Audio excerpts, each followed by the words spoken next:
नहमदुहु व नुसल्ली अला रसूलिहिल करीम अम्मा बाद।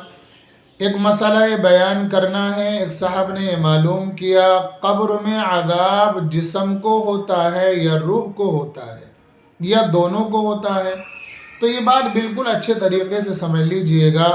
कब्र के अंदर जो अज़ाब होता है वो जिस्म और रूह दोनों को होता है, लेकिन मामला क्या है ये बात समझें। कब्र के अंदर जो जिस्म के ऊपर हालात आएंगे वो रूह के ज़रिए से आएंगे, और जब आदमी ज़िंदा होता है तो रूह के ऊपर जो हालात आते हैं वो जिस्म के ज़रिए से आते हैं। लेकिन जब आदमी सो जाए या मर जाए, अब जो हालात जिस्म के ऊपर आएंगे वो रूह के ज़रिए से आएंगे।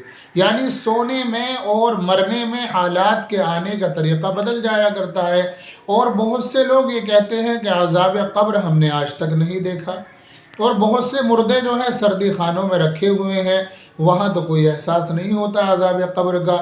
तो ये बात दरअसल ऐसे ही है जैसे कोई आदमी आपके पास में सो रहा हो और अचानक सोते सोते वो उठे चीख मारता हुआ, और आप उससे मालूम करो भाई क्या हुआ।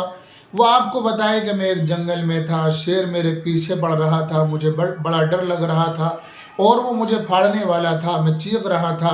आप कहोगे तेरा दिमाग ख़राब हो गया, मैं तेरे पास में सो रहा हूँ, तेरे चीखने की, जंगल में जाने की, शेर के भागने की मैंने तो कोई आवाज़ नहीं सुनी। और आपने वाकई आवाज़ नहीं सुनी है, इसलिए कि वो अपने ख्वाब में था और ख्वाब में आप उसके साथ में नहीं थे। तो ख्वाब में जो हालात उसके ऊपर आते हैं, पास में रहने वालों को उन हालात का अंदाज़ा नहीं होता, लेकिन जब वो ख्वाब बयान करता है हमें मानना पड़ता है। तो अज़ाब क़ब्र के बारे में अल्लाह के नबी ने हमें बताया, और अल्लाह के नबी ने यहाँ तक फरमाया कि अगर मुझे ये डर ना होता कि तुम अपने मुर्दों को दफन करना छोड़ दोगे तो मैं अल्लाह से दुआ करता और अज़ाब क़ब्र तुम्हें भी सुनवा देता।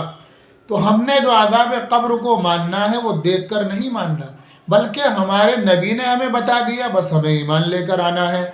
बहुत सारी चीज़ें वो हैं जो हमारे मुशाहिदे में नहीं है, हमने देखी नहीं है, लेकिन हम उनको मानते हैं इसलिए कि हमारे नबी सल्लल्लाहु अलैहि वसल्लम ने उनके बारे में बताया। मसलन हमने जन्नत को कभी नहीं देखा, दोज़ख को हमने कभी नहीं देखा, अर्श आज़म को कभी नहीं देखा, अम्बिया अलैहिमुस्सलाम को हमने नहीं देखा, पिछली किताबों को हमने नहीं देखा, लेकिन हमारे नबी ने इन तमाम चीज़ों के बारे में बता दिया और हमने मान लिया। अज़ाब क़ब्र को भी हमारे नबी ही बता रहे हैं कि क़ब्र में अज़ाब होता है, लिहाजा अपने जहन से तमाम शुबहात ख़त्म कर दिए जाएं, तमाम इश्कालात ख़त्म कर दिए जाएं। बस इतनी बात मान ली जाए कि अल्लाह के नबी कह रहे हैं तो वाकई क़ब्र में अज़ाब होता होगा, और हकीकतन अज़ाब होता ही है। अल्लाह हम सब की अज़ाब क़ब्र से हिफाजत फरमाए, आमीन।